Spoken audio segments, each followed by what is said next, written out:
Colony বানানোর আগ পর্যন্ত এখানকার জাকাত সিস্টেমটা ছিল সেন্ট্রাল, এটা ছিল গভর্নমেন্টের দায়িত্ব। রাষ্ট্র যারা পরিচালনা করত তাদের দায়িত্ব ছিল জাকাত কালেক্ট করা, because it is the responsibility. এবং কোরআনে আল্লাহ সুবহানাহু ওয়া তাআলা জাকাতের আলোচনায় দুটো বিষয় আল্লাহ তাআলা বলেছেন বিস্তারিতভাবে। একটা হচ্ছে জাকাত এটা একটা সেন্ট্রাল ম্যানেজমেন্টের ইস্যু, এটা কোনো ইন্ডিভিজুয়াল ইস্যু না যে আপনার জাকাত আপনি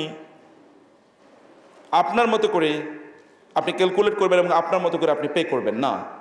এটা স্টেট রেসপন্সিবিলিটি, রাষ্ট্রের এটা দায়িত্ব।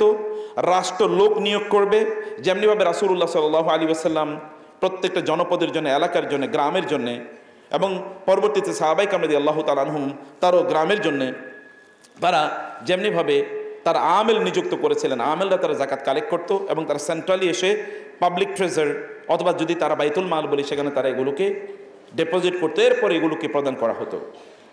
রাসূলুল্লাহ সাল্লাল্লাহু আলাইহি ওয়াসাল্লাম এর সিস্টেম পরবর্তীতে ব্রিটিশদের আগমনের আগ পর্যন্ত, until the Muslim countries, the Islamic world was colonised by the British and the European colonisers, ততক্ষণ পর্যন্ত এই সিস্টেম ছিল।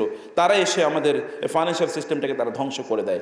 আমরা সেটাকে সেন্টার ফর জাকাত ম্যানেজমেন্ট এই স্পিরিটটাকে রিভাইভ করতে চাচ্ছে যে এটাও সেন্ট্রালি কালেক্ট হবে।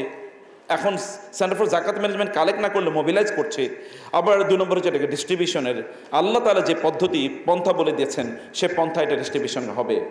যেমন আমরা আগে দেখতাম শাড়ি, লুঙ্গি ইত্যাদির মাধ্যমে অথবা ডাল, চাল ইত্যাদির মাধ্যমে জাকাত দেওয়া হতো, কিন্তু এখন সেন্টার ফর জাকাত ম্যানেজমেন্ট দেখাচ্ছে না জাকাতের মূল উদ্দেশ্য দারিদ্র্য দূরীকরণ। এই দারিদ্র্য দূরীকরণের জন্য এই কাজটি করবে। যেমনিভাবে 2 ওমরের যুগে দারিদ্র্য বলতে কোনো কিছু ছিল না।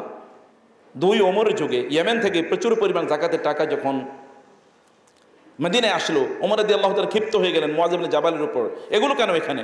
বলো আমি তো ইয়েমেনে কাউকে দেওয়ার মতো পাই না, খবরদার আর পাঠাবো না, কারণ মদিনায় যত জাকাতের টাকা আছে এগুলোই তো ডিস্ট্রিবিউশন করতে পারছি না।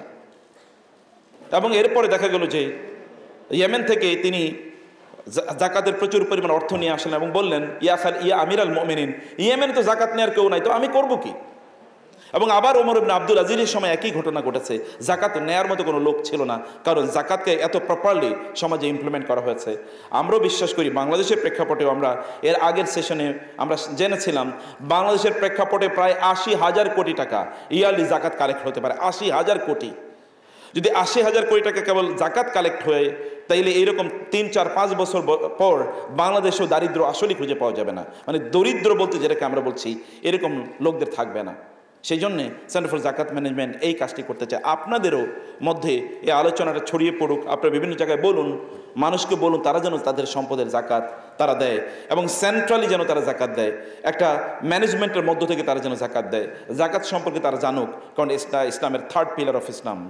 আমরা বলি নামাজ রোজা, নামাজ রোজা, আসলে ইসলাম বলে নামাজ জাকাত, নামাজ জাকাত, যেমন আকিমুস সালাতা ওয়া আতুজ জাকাতা।